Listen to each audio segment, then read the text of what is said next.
Welcome to Old Fashioned Finance, the podcast that mixes cocktails and high finance. I'm your host, Caleb Frankert, and I'm joined by my good friend and fellow money muddler, Jason Bernal. Hey, Caleb, can a podcast about finance be entertaining? Not without alcohol. All right, let's mix it up. That was ridiculous. It's all ridiculous. We're very ridiculous. Yeah, that's okay. Hey, man, how's it going? Pretty good. It's February. It's ugly outside. It's pretty in here. The sun is shining, right? That's right. In our That's hearts. just the reflection off my head, man. So thank you first and foremost for our listeners out there who've been very patient with us. Jason, we know it's been a few weeks since we've released a podcast, but we've been really busy doing what financial advisors do. Oh, man, it's like my favorite thing to do. Yeah, meeting with clients. That's awesome. Right? Wow, that was good. Imagine that. Imagine that we would meet with our clients. Yeah, so, we are just so lucky. Yeah. Gosh, what a great job to have. Really good meetings. It was great catching up with a lot of folks who, you know, I think that sometimes it's good to drag people in here because, Sure. you know, if you don't, next thing you know, it's been 2 years and you haven't talked to somebody and think about all the changes that could come up. So, yeah, they come in and they tell you they've had babies and changed jobs. And, and we get to talk about like deep theological discussions about taxes. Theological. So now it's all right. Okay. Yeah, I mean, we get deep. Well, we do. We probably go deeper when it comes to taxes. I'd say more than most, since most run and hide from taxes. So we don't have a problem with that. What's funny is, I almost threw in the intro here, a CFP and an EA walk into a bar. This isn't a joke. This is old-fashioned finance. So it just reminds me of the conversations that we've had with our clients over the last few weeks. Been really good. Like I said, we're absolutely blessed with the great clients. We're going to do something a little bit new for the next few episodes here. Jason Bernal will be joining me for at least the next 3 episodes as we embark on this voyage. It's a small business, small batch, which we've done in the past. Yep. And the premise is basically we'll take a look at a small batch bourbon. We'll taste it. We'll talk about it, for it or against it.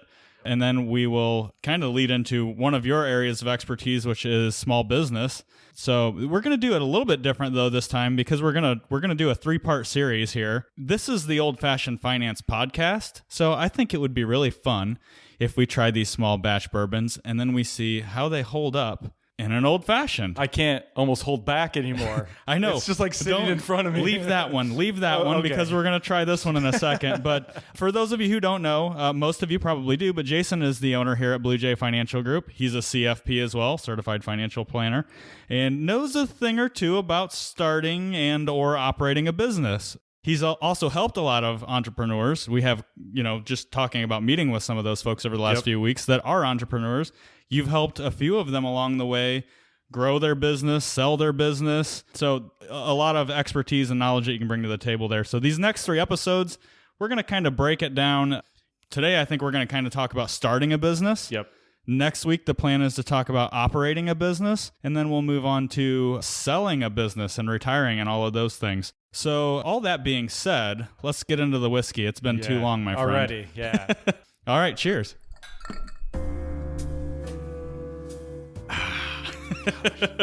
Dang it. We That's are just so good. We are drinking a classic today. This is Elijah Craig Small Batch.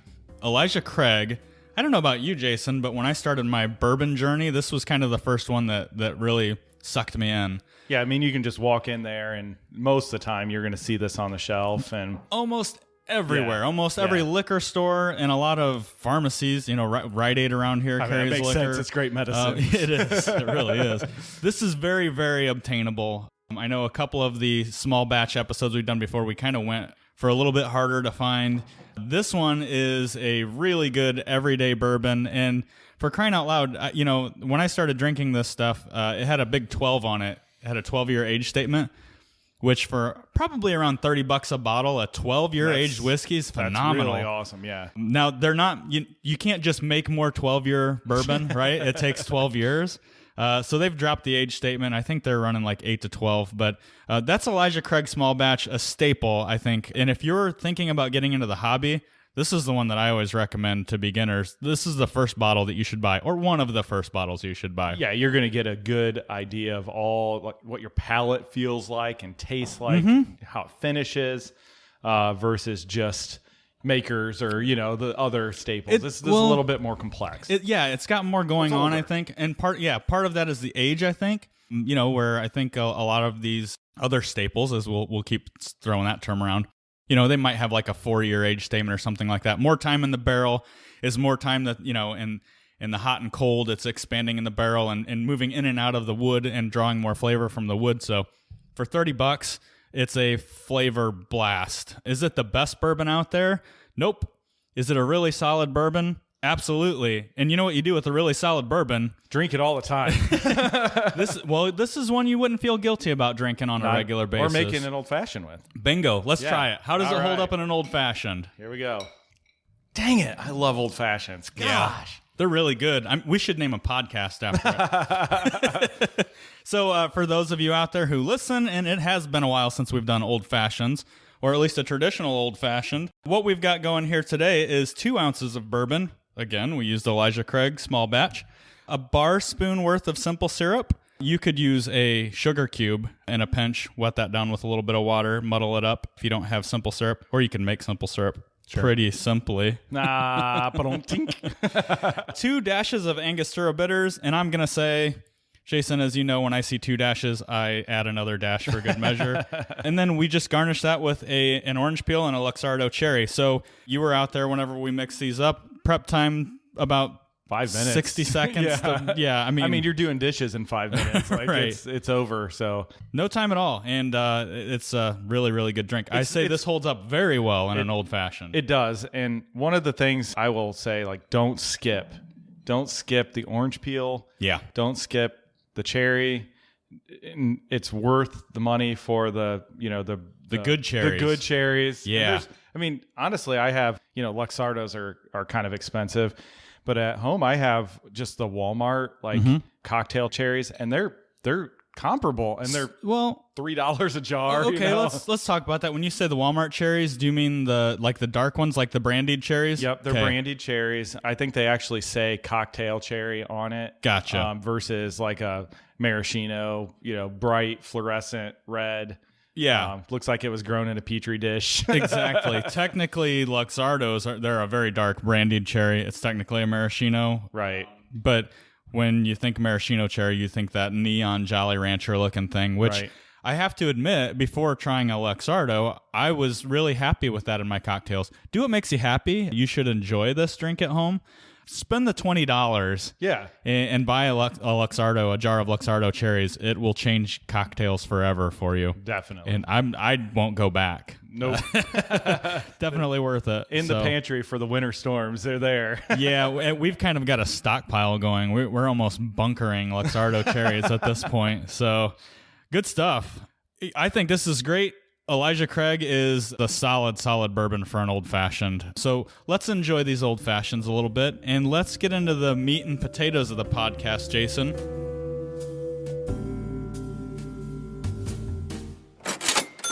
So you know a thing or two about starting a business. Sure do. Yeah. So, I kind of have mapped out a couple of talking points here. The first one, I think, is probably... correct me if I'm wrong, but probably the most important in all of these, wouldn't you say? Definitely.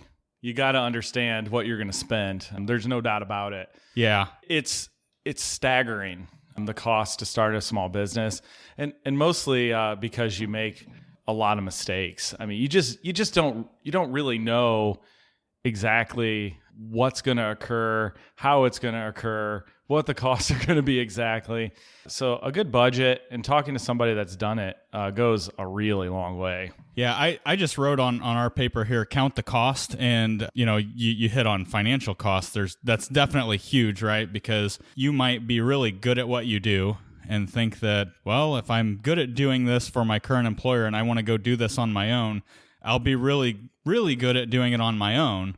But running a business and E-Myth is what's in my head, so I would say that's recommended reading for any of you out there who are thinking about starting a business. Correct. The E-Myth. Yeah. Yep. But not only counting the financial cost, Jason, but what about the cost of the cost on your emotions, on your family life, and all the other things that go into it, right? Yeah, I mean, you're going to be just generally kind of absent from your family for a little while. I mean, nothing to be like super proud of or anything, but you got to dedicate the time And so you got to be in a season in your life where you're able to take a couple, 3, 4 months and know that you're probably going to have to put the hours in. But it's also an emotional roller coaster. It's strange. You walk out of your other job and you're just kind of on an island. And so you strangely feel alone. So you might want to find a mentor. That would probably be one of my best pieces of advice. That's coming up, I know. But but that should be early on in the process, right? Don't go at it without even, that's part of the counting the cost, finding someone who knows the cost, who's done it, right? Yeah, and that should be like a regular pre-planned, pre-scheduled meeting, because you're gonna get in a little bit of a rut, if you don't watch yourself.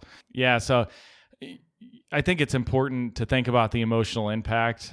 It's lonely out there, and I think a lot of folks see the prestige of starting a small business, and you put your sign up and you're proud of it, and you're like, man, look at what we've done, and then they come and tell you that your sign's too big and you have to take it down, Sounds like you have some experience with that. A little bit of experience. So, I mean, there's just so many things that you can't really anticipate. So I think get rest, be ready, know that it's going to be a slog. It's a marathon. You're not going to sprint.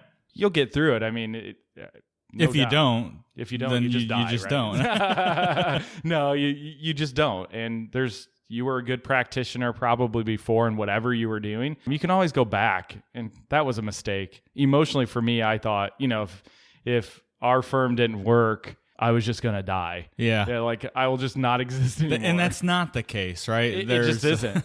So me personally, I came to Blue Jay Financial Group after the hard work was done, but I worked in the family business years past. I mean, I was doing things on my own. I was, kind of a solopreneur or whatever. It's hard enough to manage one person.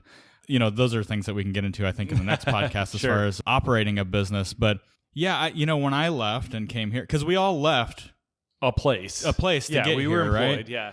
And I remember when I left the last employer and decided to embark on this wonderful journey, I walked out and it, 2 steps into the parking lot, it hit me. I'm a financial advisor and I don't have any clients.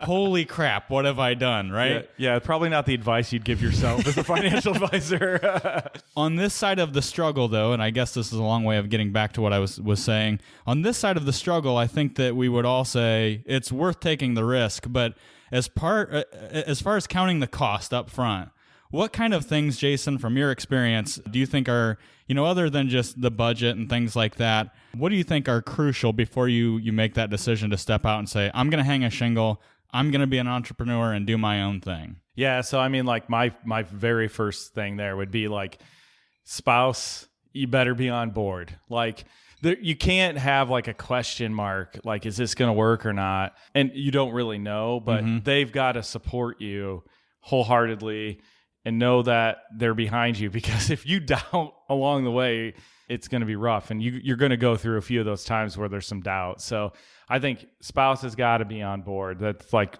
my biggest piece of advice. And people do it without their spouse, which is crazy. Well, and you just said they've got to support you, because one way or another, they're going to be supporting you, like it or not. Right. Yeah. I mean, we have 7 kids. So, to tell my wife that she has to go check groceries at Meijer, and that's a great job.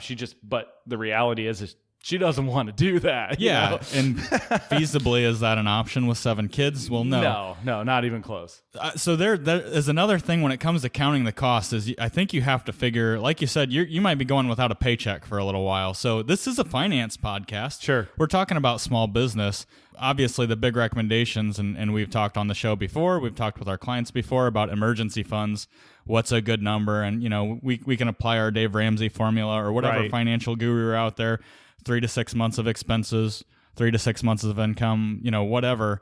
Obviously, before you go out and do your own thing, you probably want to have more than 3 to 6 months of income piled up, right? Yeah, I mean, this is not your typical emergency. This is a pre-planned, premeditated jumping off the cliff, like you better be ready to support yourself. For me, I would say at least 3 months. 6 is probably better. You should probably just plan on cutting way back. No vacations. Don't be dumb and go buy a new car because you think you're a small business owner and you're puffing your chest out. Yeah. Don't do that. That's silly. So yeah, an emergency fund is, well, probably an overfunded emergency fund, right? a war chest is a better way of saying it, because that's really what it is, because you just don't know what's going to happen entirely. Yeah, and another thing, and I'm trying to think about, I haven't counseled as many clients as far as saying, okay, we're going to quit our W-2 regular biweekly steady job and go out and do our own thing. A couple, not as many as you, but I almost approach it too similar to how I approach retirement, except for we are counting on more income down the road. Sure. But from a debt and standpoint, right? So we talked about bulking up an emergency fund, but debt. Yeah, I mean, it just complicates it. My suggestion to you is, and to any small business owner, would be just, you really need to try to shoestring this thing together. That's going to make it hard. Most banks are, and honestly, on the very beginning, you don't have any revenue. Like, you have an idea, and most banks kind of frown upon just ideas.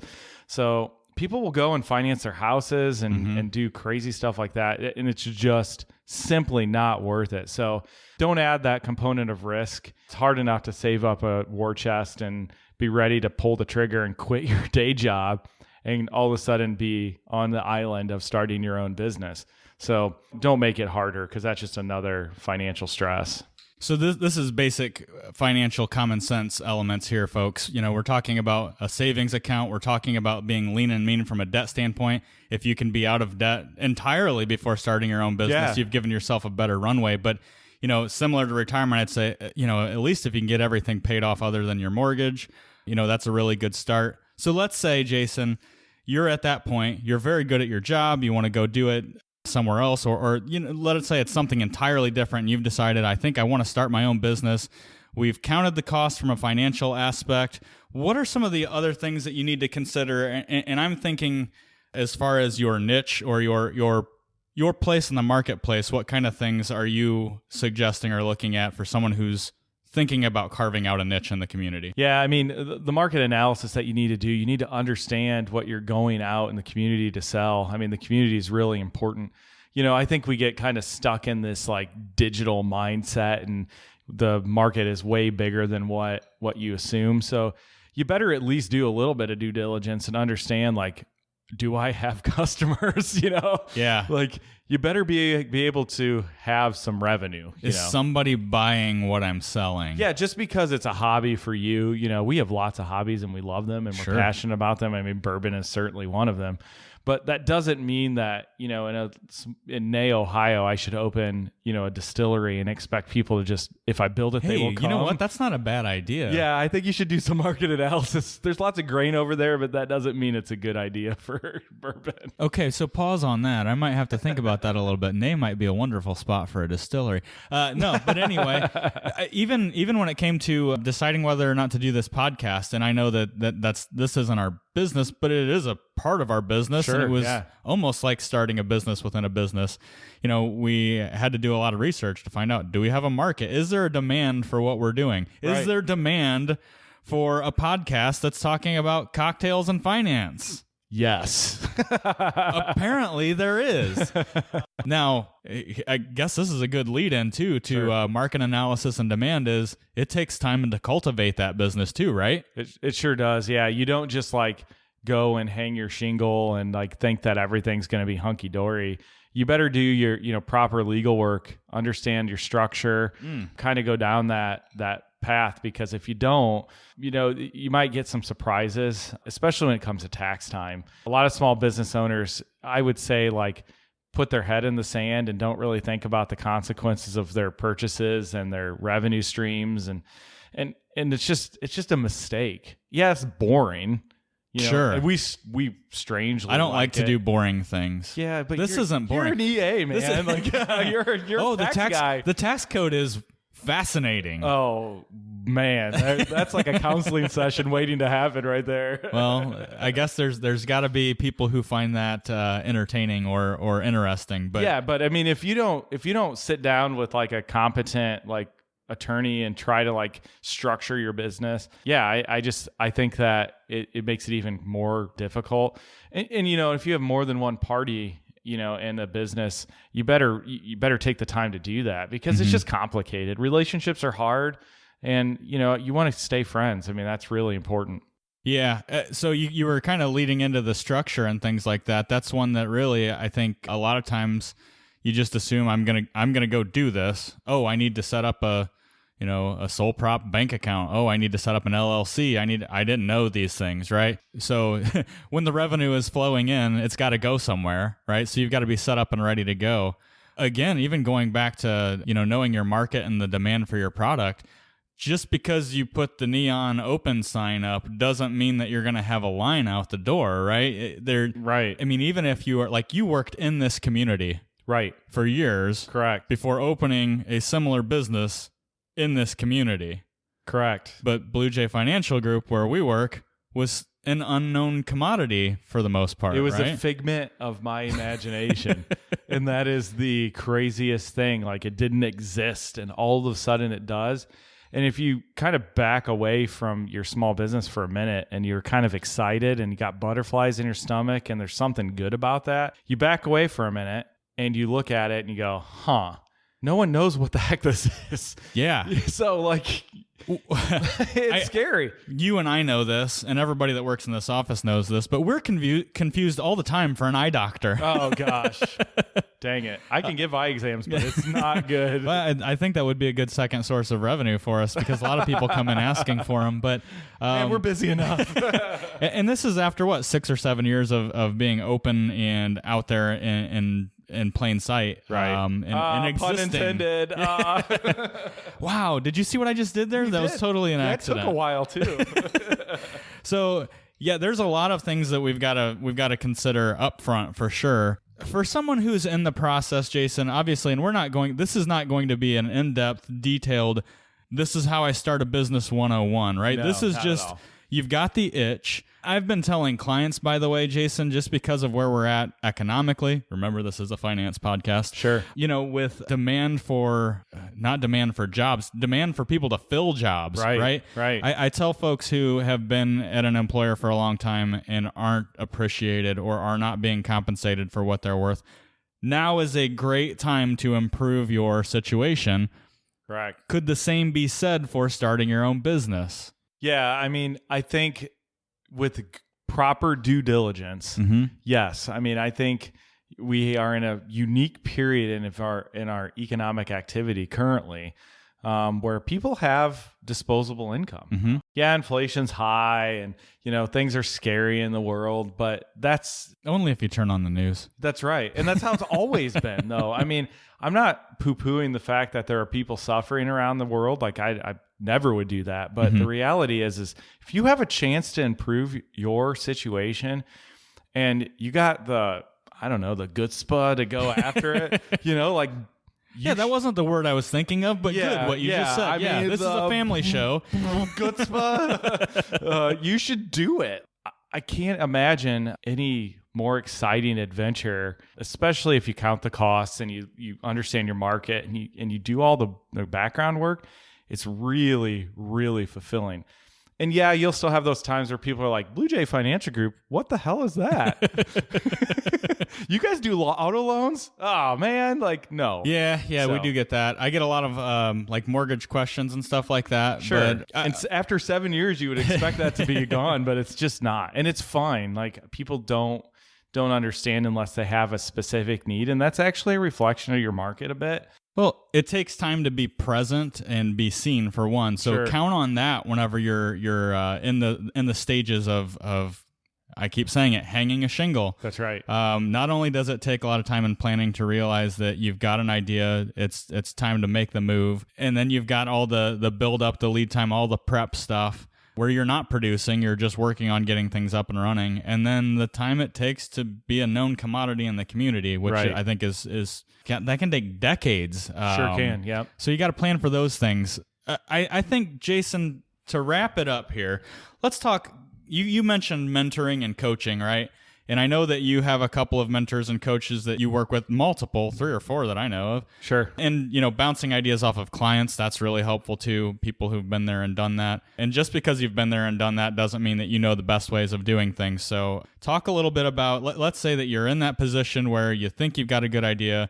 You're a good technician, right? Or what did you, practitioner, you said before. Sure. In your opinion, what does it take to make that decision? I may be very good at what I do, but does that mean that I'll be a good business owner? Yeah, I think that is probably one of the most common myths, and that's where the E-myth kind of concept comes from. Mm-hmm. Required reading, wonderful book. You got to make sure you understand the difference between being a great practitioner or technician and what it means to be a business owner, because they are very different. Mm-hmm. And a good mentor, coach, whatever you want to call them, will kind of pull you down to earth and say, listen here, Skippy, you're not, this isn't anything new. Yeah. And maybe it is, but this isn't anything new. So you better understand just exactly where you're headed. I would not be anywhere near where I am today. Blue Jay wouldn't be a company at all, quite frankly, if it weren't for good coaching and mentors.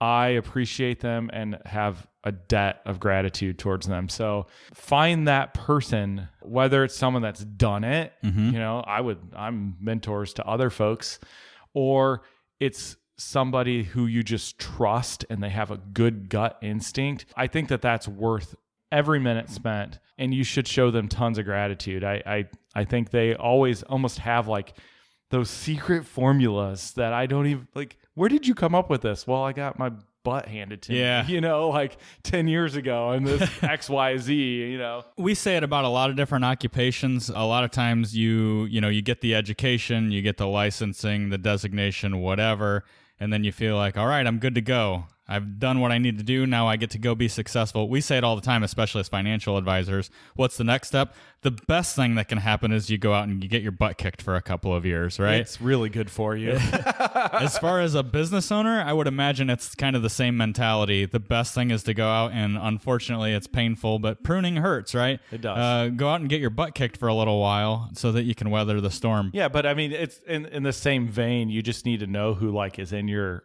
side of the court. That's it. Working with someone who's had their butt kicked. Right. I mean, if you're not like me, I have to learn the hard way. That's how I am. I don't learn unless it's the hard way. But if you can learn from somebody else's mistakes, having them in your corner, like you said, is a great thing. Yeah, but having that mentor that's like, I told you that was going to happen. And you're like, you did it anyway. Yeah. And they still love you and they're going to help you. I mean, that's just wonderful to have. So I think, let's wrap this up here, Jason, but it sounds like we need to count the cost. You need to do a lot of the due diligence from a market standpoint. You need to have a good mentor, coach, or 2 or 3 or a dozen, whatever. I think the mentality really is take your time and do it right. Like we say with anything in this business, if it's worth doing, it's worth doing right. We are big fans of people being entrepreneurial and living their dreams, but there's a cost for sure. So this has been helpful. I think it's been fun. Just talking to you in general about starting the business is always a good time. So I'm looking forward to next week when we talk a little bit more about operating a business. Yeah. So will you come back next week? Yeah. I mean, as long as there's bourbon here and old fashions, I think we can hook that up. All right, folks. Well, thanks for having a drink with us this week. It's time to close out the tab. If you have a question or a topic you want addressed on the Old Fashioned Finance podcast, be sure to email us at speakeasy@oldfashionedfinance.com. We'd love to hear from you. Don't forget to share the show with someone you love or just someone who needs a little money muddling themselves. You can stay up to date with all of the latest action by following us on Facebook and Instagram. Old Fashioned Finance is brought to you by Blue Jay Financial Group. That's bluejfg.com and produced by Potisteri Studios. We've been your hosts, Jason and Caleb. Yay! Cheers. See you next week. Oh, drinks.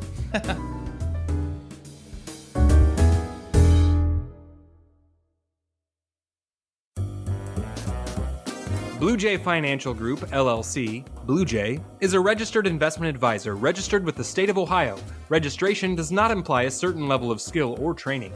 The presence of this advertisement on this podcast shall not be directly or indirectly interpreted as a solicitation of investment advisory services to persons of another jurisdiction unless otherwise permitted by statute. Follow-up or individualized responses to consumers in a particular state by Blue Jay in the rendering of personalized investment advice for compensation shall not be made without first complying with jurisdiction requirements or pursuant to an applicable state exemption. All verbal and written content on this presentation is for information purposes only. Opinions expressed herein are solely those of Blue Jay, unless otherwise specifically cited. Material presented is believed to be from reliable sources, and no representations are made by our firm as to other parties' informational accuracy or completeness. All information or ideas provided should be discussed in detail with an advisor, accountant, or legal counsel prior to implementation.